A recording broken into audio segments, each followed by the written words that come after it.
Hey everybody, it's Austin Ward for Led Monroe, back with another Buckeye Q. We've got the tailback in the building, former Ohio State NFL star Beanie Wells. We're going to break down the running game, and Beanie, the spring game isn't quite what you were used to. You told me earlier that you actually got to get down and dirty and do some hitting. It's a little different now with the thudding up and trying to get guys out of spring healthy, so the running backs aren't quite the same, but we have some film to break down. And Master Teague did some things. This is the second time we broke him down. Just some thoughts on him as he tries to back up J.K. Dobbins. I like Master Teague. I like the fact that he's a physical runner. He can make guys miss, but one thing I look for in running backs is their vision. If it's blocked for one, you got to be able to get me two, and I think Master Teague is the running back of that mold. We've talked a lot about him, maybe he's going to be a short yardage specialist. We're going to get to this on the film. It seems like he's trying to take another step and add, I don't know how much explosiveness you can add to your game, but it looks like physically he's changed a little bit. I certainly have. I mean, he looks a bit stronger, looks more physical, looks like he's ready to absorb contact instead of just running like a buck with your eyes wide open. So I definitely like what I'm seeing from him, and I like his maturation process. All right, before I put you to the test here with a spring game, how much stock do you really put into it? How much does it mean as a player? How much does it mean to the coaching staff? I think it means more as for a coaching staff to see which guys are working, who's out there pitting in the extra time during the meetings in the weight room, and it gives you an opportunity to see how these guys worked in the offseason. Okay. So, I do like it from that perspective. All right, so we've got a spring game now to break down. Ohio State heading into the summer. Master Teague looking for some carries there and a little bit of a battle for the backup role. Let's roll the tape.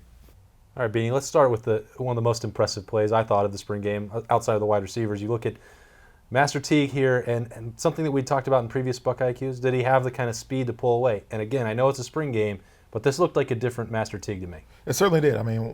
You see the great blocking, obviously, by the offensive line and the fullback there, but what we're seeing out of Master Teague right now in this play is him being more relaxed, him being more elusive.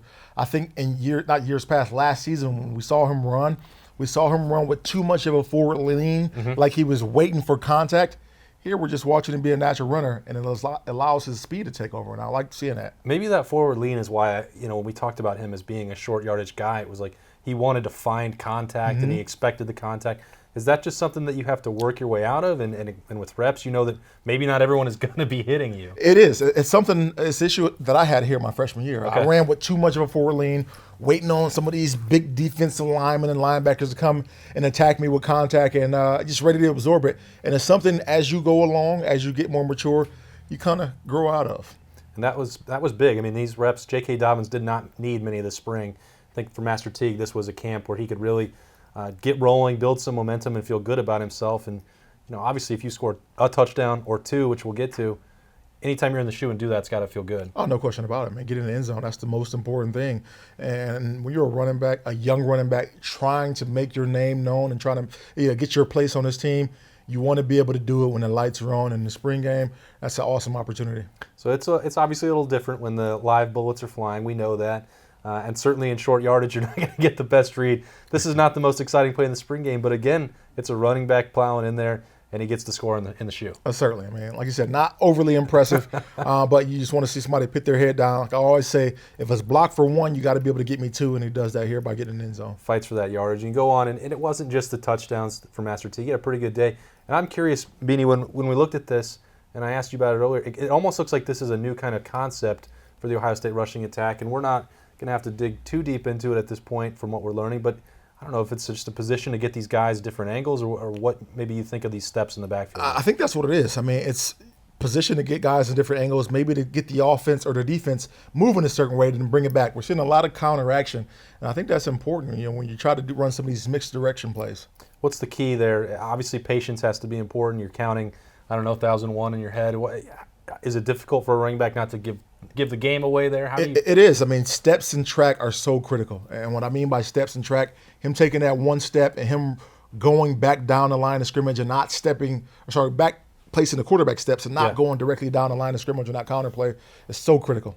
I think this could be a wrinkle, too, for Ohio State. Justin Fields is almost certainly going to be part of this rushing attack. I wonder, after the way it's been with J.T. Barrett, we talked about the carries, if that's a good thing or bad thing to a running back when you've got that quarterback threat. I like it. I think it's always a good thing. Obviously, you want the carries as a running back, but when you got a guy who does pose a threat to the defense, that's certainly going to open up more lanes for you. I think that's an example right here. Right? Dwayne Haskins, you're not going to be paying that much attention. We saw that a bunch last year. But if that's Justin Fields with that speed and that football is going the other way, maybe you just have half of the step. All it takes is one split second to be able to get a defender to pause in their steps and a second guess in their mind. And you could be off to the races. Yeah, we'll see how often that happens for Master Teague. He's looking now. He's still going to have to compete. Got Marcus Crowley back there, maybe DeMario McCall when he gets healthy. We'll see. J.K. Dobbins going to lead the way. It looks like that running attack could be a little bit different and could be powerful next fall there, Beanie. I cannot wait to see it. I mean, we've always got this dual back system. Let's see how it plays out with these two. All right, we'll see how that works.